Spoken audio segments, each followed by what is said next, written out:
मैं कॉलेज से आ चुकी थी, लेकिन भैया घर पर नहीं थे। घर पर सिर्फ मम्मी और समर ही मौजूद थे। फ्रेश हो खाना खाकर मैं आराम करने अपने कमरे में चली गई। सोनी बेटा, जरा सुन, बाहर तो आ। अनीता जी ने कमरे के बाहर से ही सोनी को पुकारा। कहीं जा रही हैं क्या आप मम्मी? वाओ, यह साड़ी तो आप पर खूब जच रही है। हाँ, वह जरा तेरी आंटी के मोहल्ले में कीर्तन चल रहा है तो वहीं जा रही हूँ। समर को भी साथ ले जा रही हूँ। बड़ी गायिका आने वाली है। जरा विशाल आए तो ख्याल रखना। और हाँ, खाना भी निकाल कर दे देना। क्या मम्मी, भैया छोटे बच्चे नहीं हैं जो खुद लेकर नहीं खा सकते। आपने बेवजह ही उन्हें सिर पर चढ़ा रखा है। अच्छा बाबा, गलती हो गई। अब चलती हूँ बाय। तकरीबन 2 बजे किसी ने बेल बजाई। ओह, वेलकम वेलकम भैया। भैया, आप हाथ मुंह धो लें, मैं खाना निकालती हूँ। अरे नहीं नहीं सोनी, इसकी ज़रूरत नहीं है, मैं खुद ले लूँगा। तुम जाओ आराम करो। आधे घंटे बाद सोनी विशाल के कमरे में जाकर उसे एक किताब थमाती है। भैया, ये आपकी किताबें रूबी ने दी है। सोनी किताबें मेज पर रखती हुई बोली। क्या रूबी आई थी आज यहाँ? विशाल की आंखों की चमक सोनी की नज़रों से छिपी न रह सकी। बोली, भैया, कॉलेज में दी थी। अच्छा, कहकर विशाल फिर किताबों में उलझ गया। सोनी पल भर खड़ी रही। पलट कर जाने लगी तो एकाएक विशाल बोल पड़ा। आजकल तेरी सहेलियाँ घर नहीं आती हैं, तू बुलाती नहीं है क्या अपनी सहेलियों को? सोनी पल भर के लिए विशाल का चेहरा पढ़ती रही, फिर धीरे से बोली, सहेलियाँ या फिर सिर्फ रूबी? मैंने ऐसा तो नहीं कहा। कुछ भी ना कहा हो भैया, क्या मैं समझती नहीं कि रूबी का नाम ही आपकी आंखों को चमक से भर देता है। चेहरे पर इंद्रधनुषी नूर बिखर जाता है। विशाल ने कोई जवाब नहीं दिया, किताबों को ठीक करने में लगा रहा। भैया, कह सोनी विशाल के पास जाकर खड़ी हो गई। बहुत पसंद करते हो ना रूबी को? नहीं तो? मैंने ऐसा कब कहा? विशाल हकलाती सी आवाज़ में बोला। भैया, खुद को संभाल लो ताकि बाद में धक्का ना लगे। उस राह पर कदम ना बढ़ाओ। आप तो जानते हो रूबी मेरी क्लास में पढ़ती है। अभी सिर्फ 20 साल की है। 3 भाइयों की छोटी बहन है। उसकी शादी की तो अभी दूर दूर तक कोई बात नहीं है। और आप? रूबी को मैं जानती हूँ। वह आपको पसंद भी करे तब भी वह इतनी सीधी लड़की है कि अपने पिता व भाइयों के खिलाफ कभी नहीं जाएगी। ऐसा उसका स्वभाव ही नहीं। उसके पिता एक विवाहित और 4 साल के बच्चे के पिता के हाथ में अपनी बेटी का हाथ कभी नहीं देंगे। सोनी, विशाल लगभग चीख पड़ा। वह हताश सा कुर्सी पर बैठ गया। क्यों याद दिलाती हो तू और माँ मुझे वे सब कुछ? मेरा विवाह नहीं, बल्कि मेरे जीवन का एक भयानक हादसा था वह। समर मेरा बेटा नहीं। एक बहुत बड़ी दुर्घटना है मेरे जीवन की, जो पिताजी की जिद और मेरी मजबूरियों की वजह से मेरे जीवन में घटित हो गई। मैं तो बस इतना जानता हूँ कि मेरी उम्र अभी 28 साल है और मेरे अधिकतर दोस्तों की अभी शादियाँ तक नहीं हुई हैं। मैं सब कुछ जानती हूँ भैया, और आपके दिल को भी समझती हूँ। काश आपको खुशी देना मेरे हाथ में होता तो खींच लाती रूबी को अपने भैया की ज़िंदगी में, या फिर वे सब आपके जीवन में ना घटा होता तो मेरे इस खूबसूरत और योग्य भाई की बात गर्व से करती रूबी से। कोई भी लड़की खुद पर इतराती आपको जीवन साथी के रूप में पाकर। थोड़ी देर चुप रहने के बाद सोनी विशाल के बालों में स्नेह से हाथ फेरते हुए फिर बोली, पर मैं नहीं चाहती कि दोबारा कोई धक्का लगे आपको। जो आप चाहते हैं वह नामुमकिन है। आप खुद ही सोचिए भैया, क्या आप मेरी शादी कर दोगे किसी ऐसे लड़के से? माँ के पास कई रिश्ते आए हैं, उनमें से कोई लड़की पसंद कर गृहस्थी बसा लो अपनी। तब रूबी की तरफ से धीरे धीरे दिल दिमाग हट जाएगा। मुझे नहीं करनी शादी वादी, विशाल थकी स्वर में बोला। जा, तू सो जा। जाते समय दरवाज़ा बंद कर देना। मैं कुछ देर पढ़ना चाहता हूँ। सोनी थोड़ी देर खड़ी रही, फिर दरवाज़ा बंद कर बाहर निकल गई। विशाल मेज पर सिर रखकर फूट फूट कर रो पड़ा। जो बातें, जो विचार उसके दिमाग में आकर उथल पुथल मचाने लगते थे, पर दिल था कि उनसे अनजान ही रहना चाहता था। उन्हीं बातों को, उन्हीं विचारों को सोनी के शब्दों ने जैसे आकार दे दिया था और वे उसके दिमाग में आकर हथौड़ा मारने लगे थे। आज रात का नीरव अंधकार था। कोई संगी नहीं, कोई साथी नहीं जो उसकी भावनाओं को समझ सके। सोनी छोटी बहन थी, एक हद तक उसे समझती थी, पर कुछ करने में असमर्थ थी। लगभग हर वक्त दुखी रहने वाली माँ से वह अपना दुख दर्द बांट नहीं सकता था। बीती बातों को भूलना चाहता था, पर समर के रूप में उसका विगत अतीत बार बार उसके सामने आकर खड़ा हो जाता। वह चाहते हुए भी भूल नहीं पाता। समर जैसे जैसे बड़ा हो रहा था, उसका अतीत भी जैसे आकार में बड़ा होकर उसे अपने होने का एहसास दिला रहा था। अभी भी नहीं भूलता विशाल उस दिन को जब उसे उसके पिता के कैंसर होने का पता चला था। कैंसर आखिरी स्टेज पर था। तब विशाल ने अपना MBA ख़त्म कर पिता के व्यवसाय में रुचि लेनी शुरू ही की थी कि पिता की बीमारी ने व्यवसाय का सारा भार उसके नाजुक कंधों पर डाल दिया। तब वह सिर्फ 23 साल का था। पिता की बीमारी ने सबको सख्ती में डाल दिया। किसी को कुछ नहीं सूझ रहा था। विशाल ने पिता के इलाज में दिन रात एक कर दिया, पर मौत की तरफ बढ़ते पिता के कदमों को वह नहीं लौटा पाया। एक दिन पिता ने उससे आखिरी इच्छा व्यक्त की कि यदि वह चाहता है कि वे सुख संतोष से इस दुनिया से जाए तो वह शादी कर ले। वे उसकी शादी देखना चाहते हैं। विशाल परेशान सा हो गया। बोला, इतनी जल्दी? अभी तो मुझे बहुत कुछ करना है। ये भी कोई उम्र है शादी की? मेरे साथ के लड़के तो अभी पढ़ ही रहे हैं। तू शादी कर ले बेटा, तो मैं चैन से मर सकूँगा। व्यवसायी परिवार में तो शादियाँ जल्दी हो ही जाती हैं। तुझे जो करना है उसकी बात करते रहना। मेरी यह इच्छा पूरी कर दे विशाल, तेरी माँ के लिए सहारा हो जाएगा और मैं भी एक जिम्मेदारी पूरी करके चैन से दुनिया से जा पाऊँगा। लेकिन पापा, इतनी जल्दी कहाँ मिलेगी? कौन ढूंढेगा? वह मजबूर सा होकर बोला। लड़की है मेरी नज़र में, मेरे दोस्त राकेश की बेटी, MBA है, सुंदर है। राकेश भी तैयार है इस रिश्ते के लिए। पिता की हालत देखकर भावुक हो विशाल कुछ नहीं बोल पाया। आनन फानन एक सादे से समारोह में उसकी शादी हो गई। उसकी नवविवाहिता पत्नी 2 महीने उसके साथ रही। उन 2 महीनों में आरुषि के चेहरे व स्वभाव में उसने एक अजीब तरह का तनाव महसूस किया। फिर उसने सोचा कि वह भी शायद उसकी ही तरह जल्दबाजी में हुई इस शादी के कारण उलझन में होगी। तीसरे महीने वह उसे 2-4 दिनों के लिए उसकी मायके छोड़ाया, लेकिन वह जब उसे लेने गया तो उसने आने से इनकार कर दिया। उसके ससुर ने कहा कि थोड़े दिनों वे स्वयं ही आरुषि को ससुराल छोड़ने आ जाएंगे।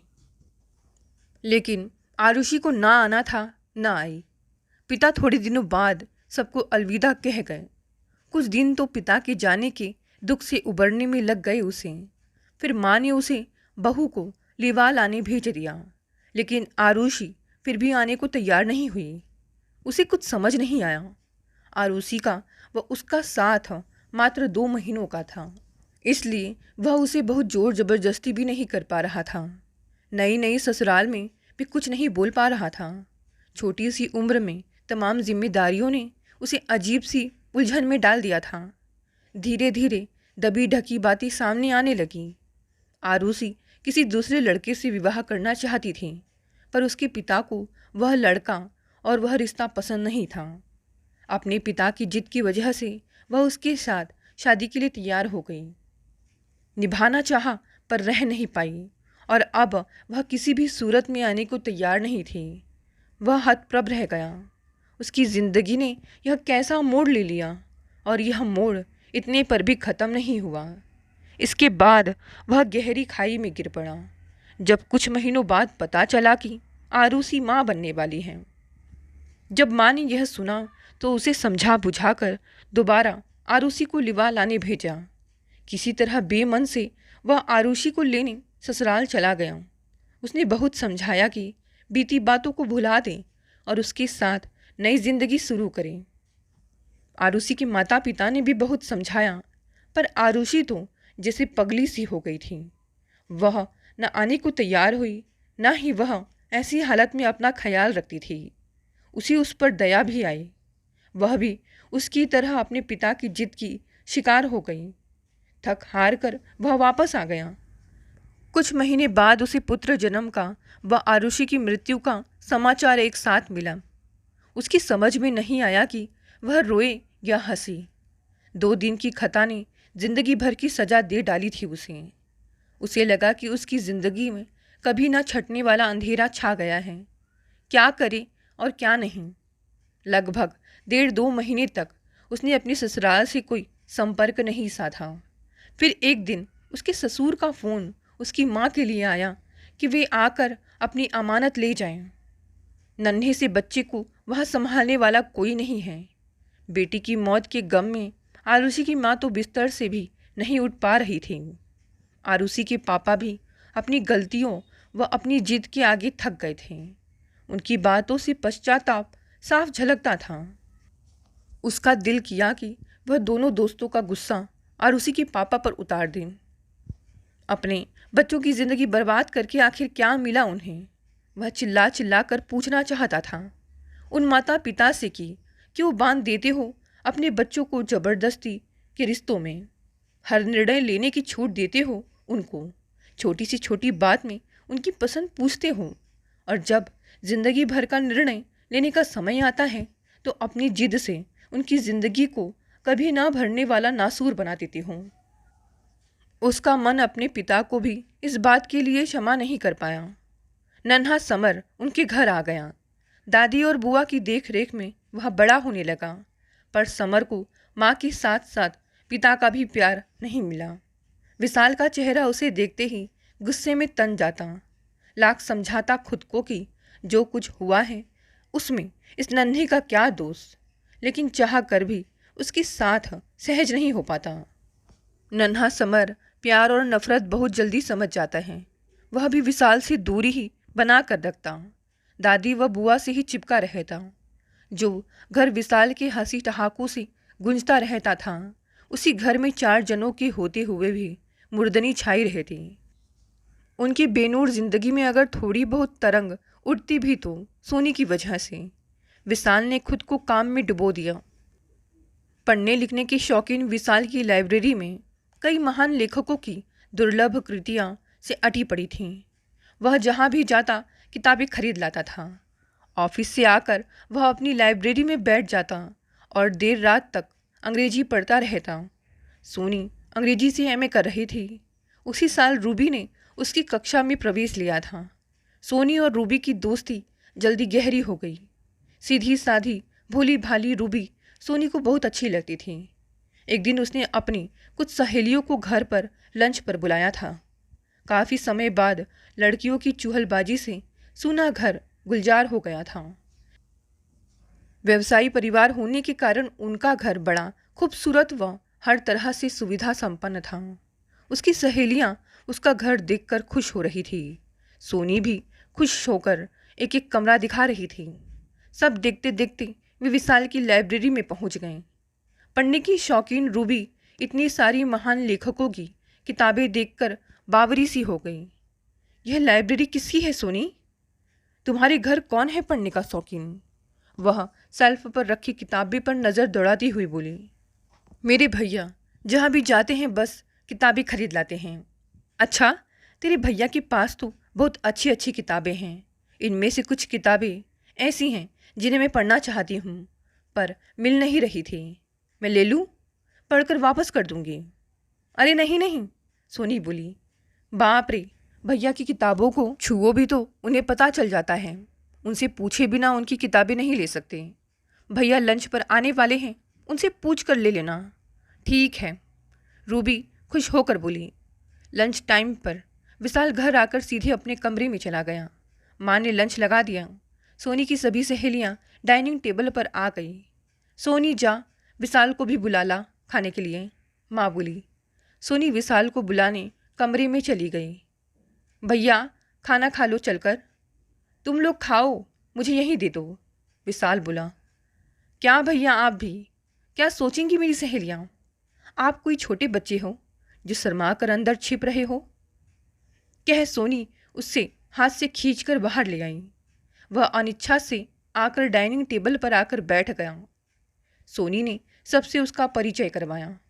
जब रूबी से परिचय कराया तो सब पर सरसरी नज़र व औपचारिक परिचय करती विशाल की निगाहें अनायास ही रूबी पर अटक गई। लंबी, छरहरी, गोरा रंग, बड़ी बड़ी आँखें, कंधों पर लहराते घने बाल, सब उसके कमनीय चेहरे को और भी कमनीय बना रहे थे। उसके अनुपम सौंदर्य के साथ साथ उसके चेहरे की सादगी ने भी विशाल को एक बार दोबारा उसके चेहरे पर भरपूर नज़र डालने के लिए मजबूर कर दिया। उसकी निगाहों की कशिश सोनी से छिपी न रह सकी।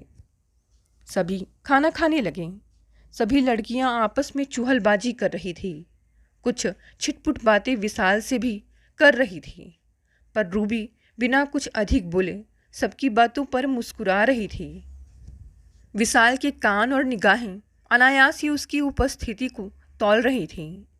अभी सबने खाना खत्म ही किया था कि सोया हुआ समर उठकर कमरे से बाहर आ गया। इतने सारे लोगों को देखकर वह सहम गया और दादी की गोद में दुबक गया।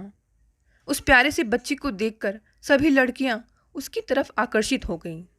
उसे अपने पास बुलाने के लिए तरह तरह के प्रलोभन देने लगीं, लेकिन समर किसी के पास जाने के लिए तैयार नहीं हुआ। बस टुकुर टुकुर सबको देखता रहा।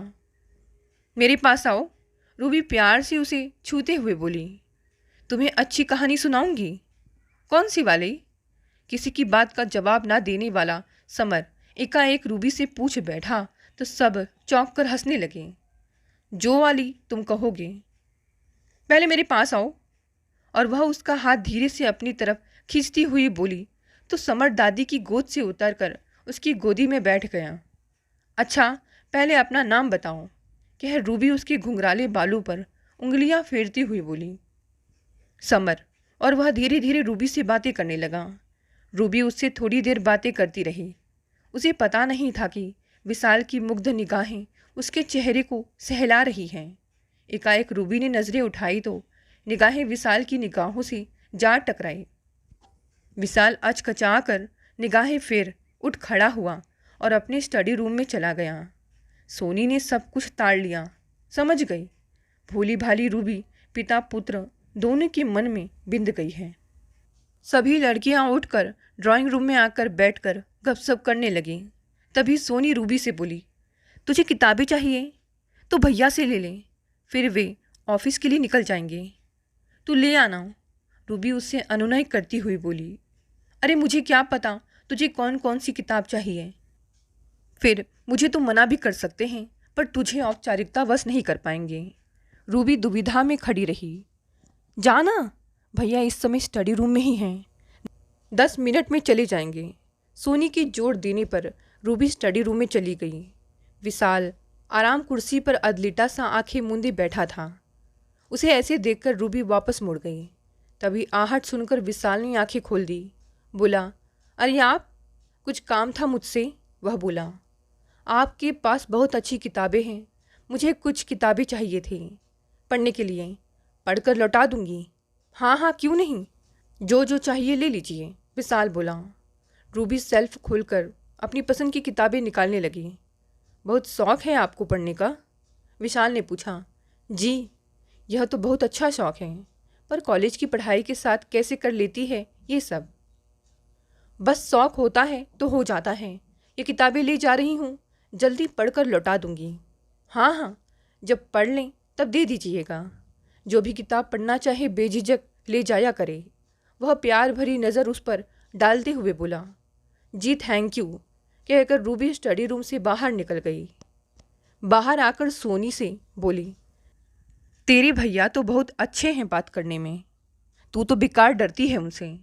उन्होंने कहा है कि मैं जब भी किताबें ले जाना चाहूँ ले जा सकती हूँ। सोनी जानती थी कि इस बात से बिल्कुल अनजान है कि वह उसके भैया के दिल में कहाँ तक उतर गई है। अब रूबी अक्सर आती, कभी विशाल की मौजूदगी में तो कभी गैर मौजूदगी में, कभी किताबें रख जाती, कभी ले जाती। उसे पढ़ते देख विशाल भी नित नए नए लेखकों की किताबें लाता रहता। रूबी जब भी उसकी मौजूदगी में आती, विशाल की मुग्ध निगाहों का घेरा उसे अपने आगोश में ले लेता। समर तो उससे इतना घुल मिल गया था कि उसे एक मिनट भी नहीं छोड़ता था। जब वह जाने लगती तो रो रो कर आसमान सिर पर उठा लेता, उसके साथ जाने की जिद करने लगता। सोनी सब कुछ समझ रही थी। रूबी की मौजूदगी ने विशाल को मुस्कुराना सिखा दिया था। उसकी खोई खोई निगाहों में उसे रूबी की तस्वीर दिखती। उसे लगता कि रूबी भी विशाल को पसंद करती है, पर कितना पसंद करती है यह वह नहीं समझ पाती। माँ के पास उसके लिए कई रिश्ते आए थे, जिनमें से कई रिश्ते कुंवारी लड़कियों के भी थे, पर वे रिश्ते ऐसे ही थे जैसे एक विवाहित व एक बच्चे के पिता के लिए आ सकते थे। विशाल उन रिश्तों के बारे में सुनता भी नहीं था। विशाल की कुंवारी भावनाएं जो अभी जस की तस थी, वह सोच भी नहीं पाता था कि उसका विवाह एक बार हो चुका है और वह एक बच्चे का पिता है। उसके जीवन की उलझनों का शिकार अक्सर समर हो जाता था। वह न कभी समर को गोद में उठाता, न कभी दुलराता। एक अनजानी सी नफरत घर कर गई थी उस मासूम बच्चे के लिए उसके दिल में। वह उसे अपनी जिंदगी की सबसे बड़ी बाधा समझता था। एकाएक कहीं दूर से घंटा बजने की आवाज़ सुनाई दी। स्मृतियों में खोया विशाल जैसे अपने आप में लौट आया। घड़ी पर नज़र डाली, रात के 2 बज रहे थे। उसने एक लंबी सांस ली। उसकी आंखें अभी भी गीली थी। उसने दोनों हथेलियों से अपनी आंखें पोंछी और फिर बेडरूम में चला गया। उसके बाद जब कभी रूबी आई, वह उससे सामना होने को टालता रहा, यह सोचकर कि रूबी किसी पूर्व सूचना के घर आ गई। सोनी उस समय घर पर नहीं थी। माँ को प्रणाम कर वह किताबें लेकर स्टडी रूम में चली गई। उसे भी पता नहीं था कि विशाल इस समय घर पर होगा। विशाल को देख वह चौंक गई। रूबी को अचानक सामने आया देख विशाल भी चौंक गया। दिल की धड़कनें बेकाबू हो गई। आज उसे रूबी बहुत दिनों बाद दिखाई दी। अरे आप आज घर पर कैसे? बस थोड़ा देर से जाऊंगा आज, विशाल मुस्कुराते हुए बोला। सोनी को पता नहीं था कि आप आने वाली हैं। वह तो अभी घर पर नहीं है, पर जल्दी आ जाएगी। कोई बात नहीं, मैं इंतज़ार कर लूँगी। ये लीजिए अपनी किताबें। वह किताबें मेज पर रखती हुई बोली। दूसरी किताबें देख लीजिए जो आपको चाहिए, वह मीठे स्वर में बोला। वह रूबी की मौजूदगी को इतने दिनों से टाल रहा था, लेकिन अब सामने आ गई थी तो उसका दिल नहीं कर रहा था कि वह जाए। रूबी शेल्फ में किताबें देखने लगी। विशाल अपने दिल पर अंकुश नहीं रख पा रहा था। सोच रहा था एक बार तो बात करी रूबी से कि आखिर वह क्या चाहती है। अपने ही ध्यान में जैसे किसी अदृश्य शक्ति से बंधा हुआ ऐसा सोचता हुआ वह उसके करीब आ गया। रूबी, वह भावुक स्वर में बोला। जी? एकाएक उसे इतने करीब देखकर रूबी उसकी तरफ पलट गई। मुझसे शादी करोगी? उसकी निगाहें उसके चेहरे पर टिकी थी। उसे स्वयं पता नहीं था कि वह क्या बोल रहा है। जी? रूबी हकला सी गई। मैंने ऐसा कुछ सोचा नहीं है अभी, वह उलझी परेशान सी बोली। तो कब सोचोगी? विशाल का स्वर हल्का सा कठोर हो गया। रूबी गर्दन झुकाए नीचे देखने लगी। बोलो रूबी, कब सोचोगी? पता नहीं मेरे घर वाले मानेंगे या नहीं। अगर तुम्हारे घर वाले नहीं मानेंगे तो क्यों आई हो मेरी ज़िंदगी में तूफान लेकर? वह उसे झंझोड़ता हुआ बोला। क्यों मेरी भावनाओं को उकसाया तुमने? मैं जैसा भी था अपने हाल से समझौता कर लिया था मैंने। तुमने क्यों हलचल मचा दी मेरे दिलो दिमाग में? बताओ रूबी, बताओ। वह उसे बुरी तरह झंझोड़ रहा था। उसकी आंखों में आंसू थे और चेहरे पर कठोरता के भाव। रूबी विशाल को ऐसे रूप में देखकर हड़बड़ा सी गई। वह खुद को छुड़ाने का यत्न करने लगी। बोली, छोड़ दीजिए मुझे, मैं आपकी बात का जवाब बाद में दूंगी। आप अभी होश में नहीं हैं। मैं होश में नहीं हूँ और होश में नहीं आऊँ तो ठीक है। चली जाओ, जाओ मेरे सामने से, फिर कभी मत आना मेरे सामने, कहकर उसने रूबी को हल्का सा धक्का देकर छोड़ दिया। रूबी रोती हुई बाहर निकल गई। तभी अंदर आती सोनी ने उसे पकड़ लिया और पूछा, क्या हुआ रूबी? ऐसी बदहवास सी क्यों होती जा रही हो और रो क्यों रही हो? भैया ने कुछ कहा है क्या? नहीं, मैं घर जा रही हूँ। चली जाना, पहले मेरे साथ आ। वह उसे खींचती हुई अपने बेडरूम में ले गई। उसे सहलाया, पानी पिलाया। जब वह संयत हो गई तो फिर बोली, रूबी, मैं नहीं जानती तेरे और भैया के बीच ऐसी क्या बात हुई है, पर मैं बात का अंदाज़ा लगा सकती हूँ। मैं जानती हूँ भैया तुझसे बहुत प्यार करते हैं, तुझसे शादी करना चाहते हैं। मैं जानती हूँ यह नामुमकिन है, फिर भी पूछना चाहती हूँ कि तेरा दिल क्या चाहता है?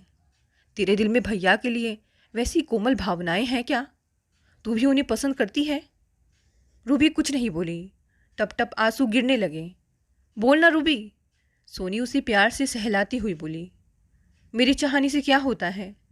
मम्मी पापा को कौन मनाएगा? मैं तो बोल भी नहीं सकती उनसे। मतलब कि तू भी भैया से प्यार करती है। रूबी ने कोई जवाब नहीं दिया, चुपचाप नीचे देखती रही। थोड़ी देर दोनों चुप रहीं। फिर सोनी बोली, पापा की जिद ने भैया के जीवन में इतना बड़ा व्यवधान पैदा कर दिया। छोटी सी उम्र में उन्हें शादी के बंधन में बांध दिया और वह शादी उनके लिए नासूर बन गई। वरना तू भी जानती है कि मेरे भैया जैसा लड़का चिराग लेकर ढूंढने पर भी नहीं मिलेगा। उन जैसा साथी पाने को तो कोई भी लड़की ख्वाब देख सकती है। रूबी ने कोई जवाब नहीं दिया तो सोनी फिर बोली, अगर प्यार भैया से करती है तो किसी दूसरे के साथ कैसे खुश रह पाएगी? जब तक अपनी बात नहीं बोलेगी तब तक कोई तेरी बात कैसे मानेगा? अपने दिल की बात अपने माता पिता से कहना कोई गुनाह तो नहीं। अगर प्यार करती है तो बोलने की हिम्मत भी कर। चुप मत रह। चुप रहना किसी समस्या का हल नहीं है। तेरी चुप्पी भैया और तेरी दोनों की ज़िंदगी बर्बाद कर देगी। सोनी ने उसे समझा बुझा कर घर भेज दिया। रूबी कुछ दिनों तक सोचती रही कि सही कहती है सोनी। उसने स्वयं को टटोला। उसके अंदर बाहर विशाल कब बस गया उसे पता ही नहीं चला। कब समर से इतना प्यार हो गया वह समझ नहीं पाई। किसी दूसरे के साथ वह खुश नहीं रह पाएगी। अपने दिल की बात अपने माता पिता के आगे रखना कोई गुनाह तो नहीं है। उसे सोनी की बात याद आई। एक दिन हिम्मत करके उसने सधे शब्दों में मम्मी से अपने दिल की बात कह दी। मम्मी समझदार थी। सहजता से, गंभीरता से, धैर्य से उसकी बात सुनी। फिर बोली, यह क्या कह रही हो बेटा? विशाल हर तरह से अच्छा लड़का सही, पर एक बच्चे का पिता है वह। पहले विवाह की बात हम भुला भी दें, पर बच्चा आंखों देखी मक्खी तो नहीं निगली जा सकती है ना। उस नन्हे से सबको इतनी नफरत क्यों है मम्मी? वह रुआसी सी हो गई। जो सिर्फ प्यार की भाषा जानता है उसका पिता तक उससे नफरत करता है। वह नन्हा बच्चा जिसे कुछ भी पता नहीं है, सिर्फ सबसे प्यार करना चाहता है और सबसे प्यार पाना चाहता है। मुझे जिस बात पर ऐतराज़ नहीं, तो आपको क्यों परेशानी हो रही है? मैं सब संभाल लूँगी। जब पिता व भाइयों तक बात पहुँची तो वे भी अपने आपे से बाहर हो गए। उन्हें यहाँ तक लगा कि उनकी भोली भाली बेटी को उन लोगों ने बरगला दिया है। लेकिन रूबी भी कटिबद्ध थी सबको अपनी बात समझाने के लिए। उसने अपने तर्कों से सबको परास्त कर दिया। एक बात सोचिए पापा, विशाल व आरुषि के पिता ने अपनी जिद के कारण विशाल व आरुषि का जीवन बर्बाद कर दिया। समर से उसका बचपन छीन लिया, माता पिता का प्यार छीन लिया। क्या आप भी मेरे साथ कोई ऐसी गलती करना चाहते हैं? सुनकर सब चुप हो गए। पता नहीं उसके कहने में कोई बात थी या बात में ही कोई दम था। निशान अचूक और अपनी पूरी सत्यता के साथ उनके सामने था। ठीक है, तेरी जिसमें खुशी है उसी में हम सबकी खुशी है, कहकर पापा ने हथियार डाल दिए। रूबी की तो खुशी का ठिकाना नहीं था। अक्टूबर का महीना था, दिवाली का पर्व यानी रोशनी का त्यौहार। विशाल के लिए तो सभी त्यौहार जैसे बेमानी हो गए थे। वह कोई भी त्यौहार नहीं मानता था। वह चुपचाप अपने स्टडी रूम में अंधेरे में बैठा था। खिड़की से बाहर दियो व बिजली के लट्टुओं को जगमगाता देख रहा था। पटाखों की आवाज़ सुन रहा था और सोच रहा था कि उसकी ज़िंदगी के गलियारों का अंधेरा तो इतना घना हो गया है जिसे कोई भी चिराग रोशन नहीं कर सकता। सोनी दरवाजे पर रंगोली बना रही थी, तभी गेट खुला। उसने किसी को अंदर आते देखा। आकृति के करीब आने पर वह चौंक गई। बोली, रूबी तू? इस वक्त वह आश्चर्य से सुंदर सी साड़ी में सजी रूबी को देखती रह गई। हाँ, आज तुम लोगों के साथ दिवाली मनाने आई हूँ। दिवाली मनाने? इतनी रात किसके साथ आई है? तेरे पापा ने कैसे आने दिया? पापा की आज्ञा लेकर आई हूँ और भैया छोड़कर गए हैं मुझे यहाँ। रूबी मुस्कुरा रही थी।